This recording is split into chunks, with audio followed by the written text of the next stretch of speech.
Привет! Сегодня хочу показать, как я сделала шкатулку для мелочей в виде жабы. Все содержимое прикрывает крышка в виде опавшего листа. Основными материалами послужили переработанная бумага, клей ПВА, краски и лак. Видео состоит из двух частей, это часть первая.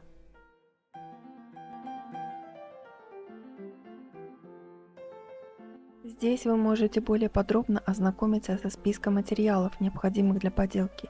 На разных этапах я буду рассказывать о них чуть подробнее. Видео имеет разделы. Вы можете сделать паузу и ознакомиться с каждым шагом. На первом шаге я слепила из пластилина вот такую заготовку в форме эллипсоида, слегка заостренную с одного конца и тупую с другого. Сверху расположено отверстие будущей шкатулки и две выпуклости – это глазницы. На фото вы видите заготовку, которая уже отделена от папье-маше, а в самом начале она выглядела более аккуратно, как в этом видео. Первые кадры получились без фокусировки, но надеюсь, все понятно. Пластилиновую заготовку буду покрывать несколькими слоями бумаги.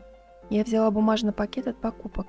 Его нужно будет хорошо помять, потереть и порвать на мелкие кусочки. Можно использовать абсолютно любую бумагу или газеты.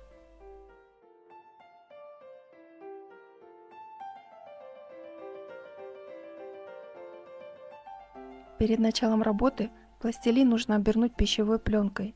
Вместо пленки первые 2-3 слоя бумаги можно закрепить водой без клея. Это облегчит извлечение каркаса и сохранит пластилин для дальнейшего использования. Сейчас я равномерно распределяю пленку на пластилине и лишнее срежу ножницами.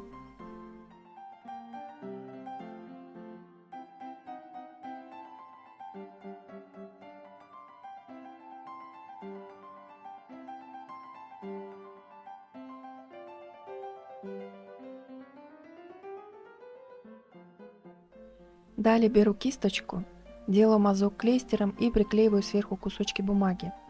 Вместо клея я использую именно клейстер. Готовлю я его так. В небольшой кастрюльке довожу до кипения стакан воды. В четверти стакана холодной воды растворяю столовую ложку муки, а потом тонкой струйкой вливаю в кипяток.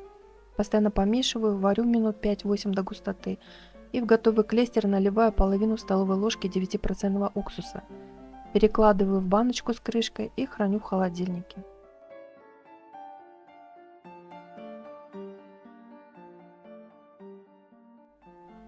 Как вы могли заметить, отверстие в пластилиновой заготовке не полое, а в форме чаши. Из него мы будем формировать крышку. Когда я нанесу один слой, то дам ему полностью высохнуть и затем буду наносить следующий. Можно оторвать сразу полоску бумаги, надорвать ее в нескольких местах и приклеить целиком. Так будет быстрее. Главное приклеивать равномерно по всей поверхности и разглаживать все складочки. Таких слоев должно быть 10-15. Все будет зависеть от плотности бумаги. Каркас должен получиться прочным.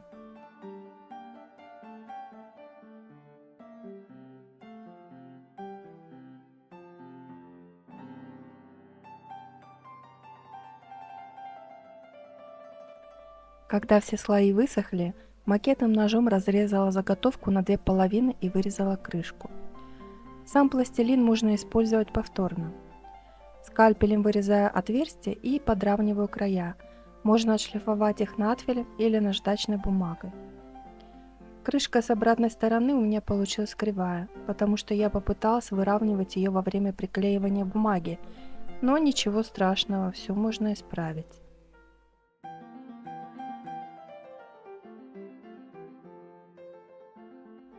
Далее мне понадобится бумажная глина из магазинных чеков. Кладу их в пластиковый контейнер и заливаю кипятком. Для таких целей используйте ненужную посуду или пищевые одноразовые контейнеры. От кипятка все надписи исчезают. В емкости я добавлю немного перекиси водорода и поставлю остужаться под лучами солнца, чтобы дезинфицировать бумагу и ускорить разложение бисфенола. Затем промываю и измельчаю. Хорошо сжатую бумагу постепенно добавляю клей ПВА, чтобы получилась густая масса. У меня клей очень липкий, столярный. ПВА предназначен для бумаги более влажной, поэтому от вида клея будет зависеть и его количество. Добавляю примерно 1,5 чайной ложки глицерина.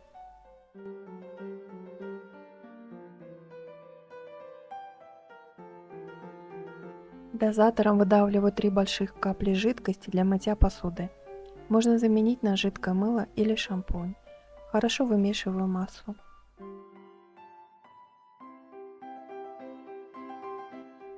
Мою руки, смазываю их вазелином или глицерином и собираю массу в комок. Желательно дать ей полежать не менее 2 часов. Плотно оборачиваю ее в пищевую пленку, кладу в пакет и храню в холодильнике. Так она хранится довольно долго.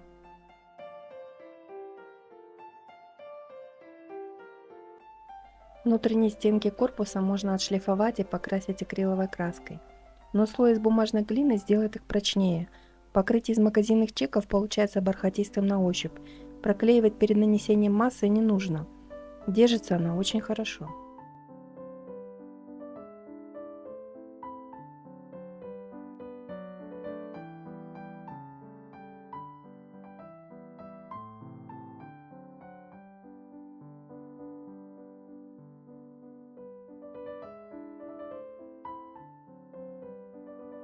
Начинаю замазывать верхнюю половинку корпуса. Таким способом легко исправить все неровности, которые образовались вокруг отверстия.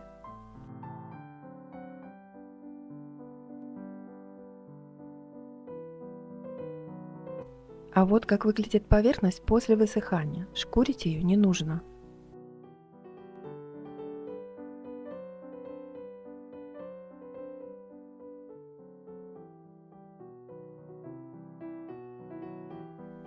Теперь буду исправлять форму крышки, используя бумажную глину, созданную из яичных лотков. Она схожа с полимерной глиной. Готовлю ее так. Для начала замачиваю лотки в воде с дезинфицирующим средством. Потом промываю, отжимаю, сушу и измельчаю почти до самого мелкого состояния. Наливаю клей ПВА, немного жидкости для мытья посуды, немного масла и глицерина, чтобы сформировать массу, напоминающую мягкий пластилин. Потом всыпаю примерно 1/5 часть пшеничной муки, замешиваю. Заворачиваю в пленку, кладу в пакет и храню в холодильнике очень долго. Кроме того, добавляю в массу измельченную шелуху подсолнечных семечек, которую предварительно кипячу с содой. Промываю, сушу и измельчаю в кофемолке. В ход идет все, что может сгодиться для лепки.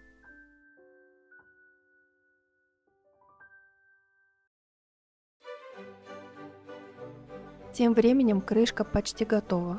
Позже я еще немного переделаю и прикреплю лист.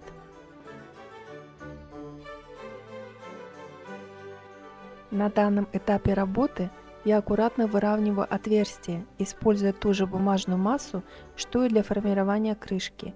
Из-за жаркой погоды масса быстро сохнет, поэтому время от времени увлажняю пальцы водой. Для удобства работы подойдут стеки из набора для пластилина или даже ложка, тупой нож, кисти. Пришел момент соединить обе половины корпуса. Высохший слой бумажной глины слегка стянул их, затруднив идеальное склеивание. Чтобы исправить это, я ненадолго обмотала их влажной тканью. Это позволило достичь необходимой формы для совмещения. На края разделенных частей применяю обильное количество столярного клея ПВА и тщательно соединяю их вместе. Затем для усиления сцепления использую разорванную фитнес-резинку, хотя в качестве альтернативы подойдет веревка или полоска ткани. Оставлю это сохнуть до завтрашнего дня.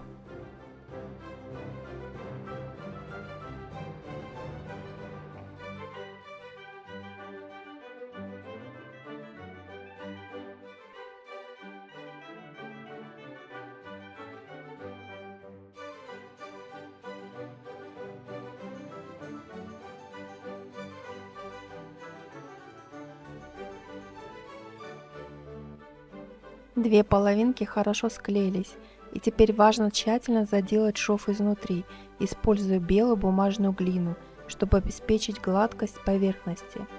Беру глину на кончик пальца и заполняю ею щели. Затем равномерно распределяю материал по поверхности. После того, как слой немного подсохнет и перестанет липнуть к рукам, его можно снова аккуратно разгладить.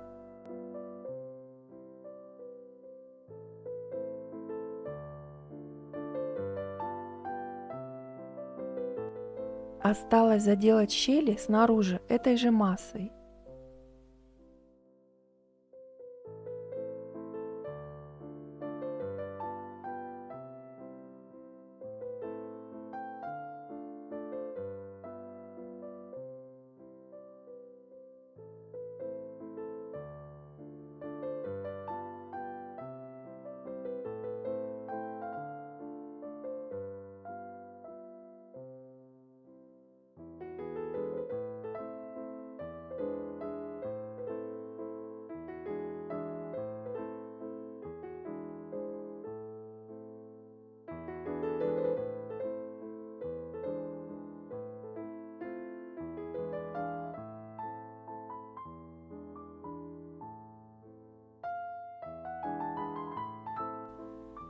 Стираю излишки влажной салфеткой.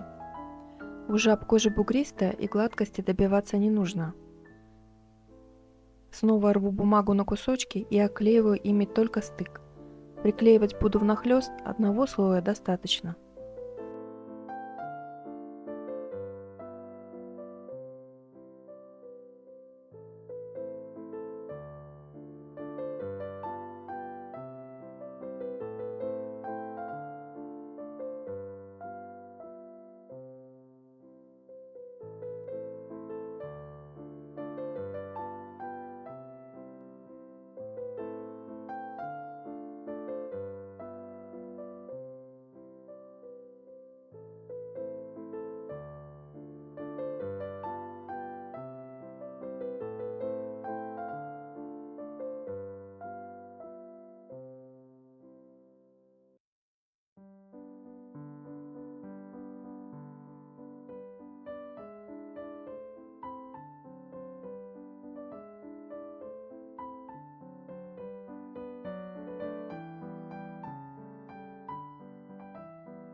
Приступаю к лепке задних лапок жабы из той же массы, которую применяла на 4-м шаге. Но сначала из обычного пластилина слепила макет, наметила расположение. Буду делать бедро сразу на обе лапки, чтобы было симметрично.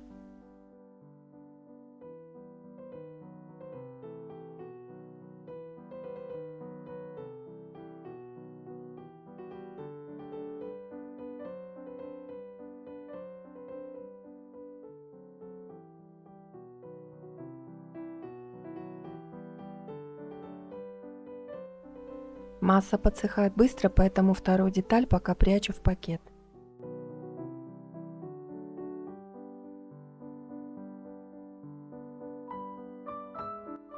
Примеряю и смазываю клеем ПВА место контакта.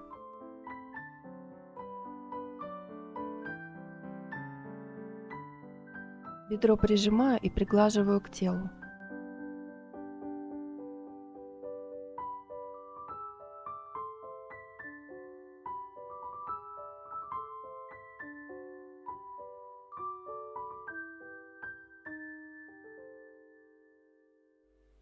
Тут же леплю обе голени.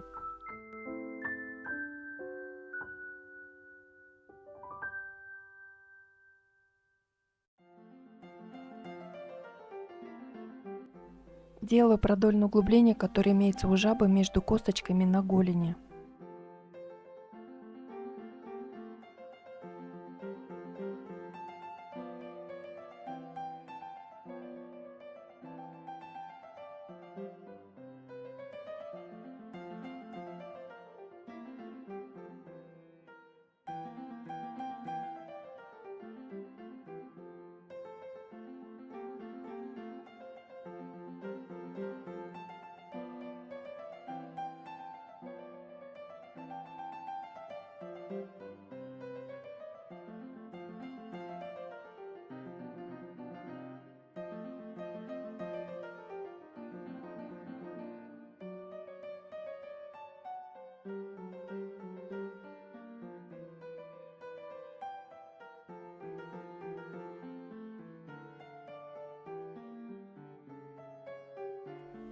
Приклеиваю под бедро и формирую коленку.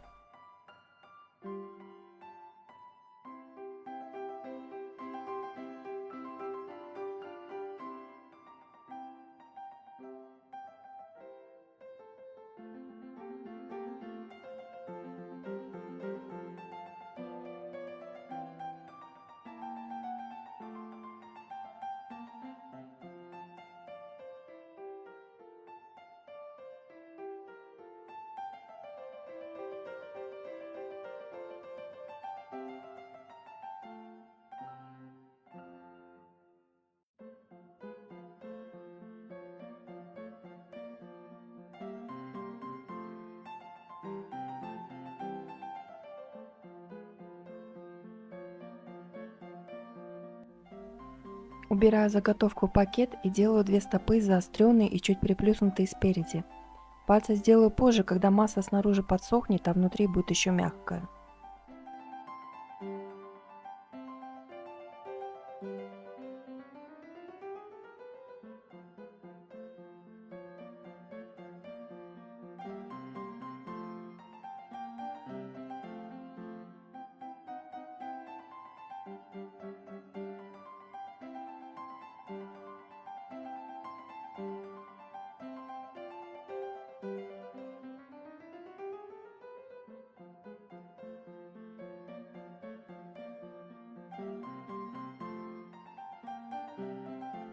Приклеиваю голени и сглаживаю соединение.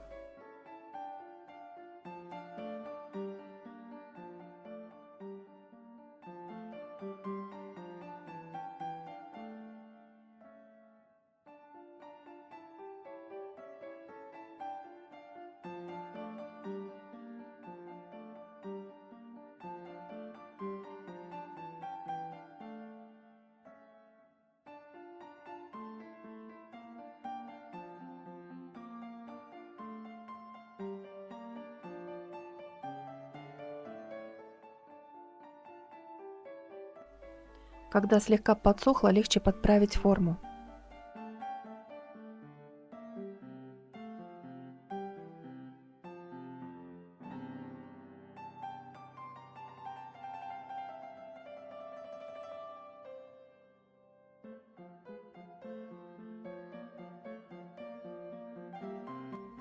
Аналогично делаю вторую лапку. Все ее детали у нас уже готовы, осталось только склеить.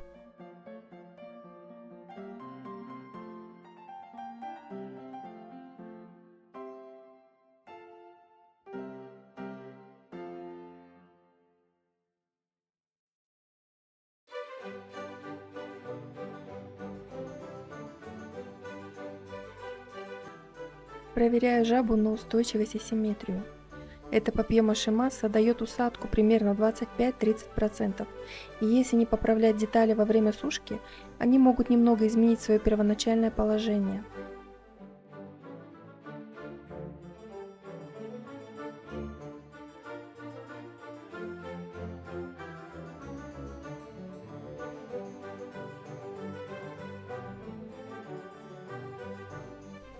Для дальнейшей работы мне понадобится опилочная замазка.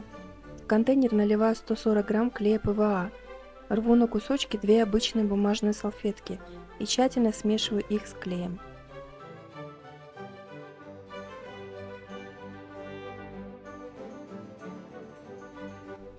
Туда же добавляю грамм 40 мелких древесных опилок и перемешиваю.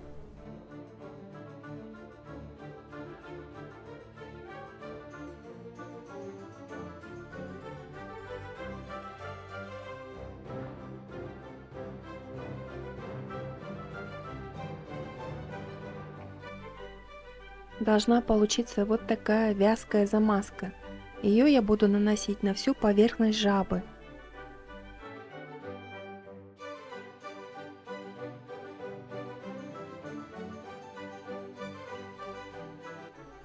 Пока уберу ее в пакет и в холодильник. Провожу эксперимент на кусочке картона, чтобы понять, какая масса лучше подойдет для создания текстуры. Древесная масса мне понравилась больше всего. Она надежно прилипает к поверхности. Продолжать работу я буду во второй части видео. Не забудьте подписаться и включить уведомления, чтобы не пропустить продолжение.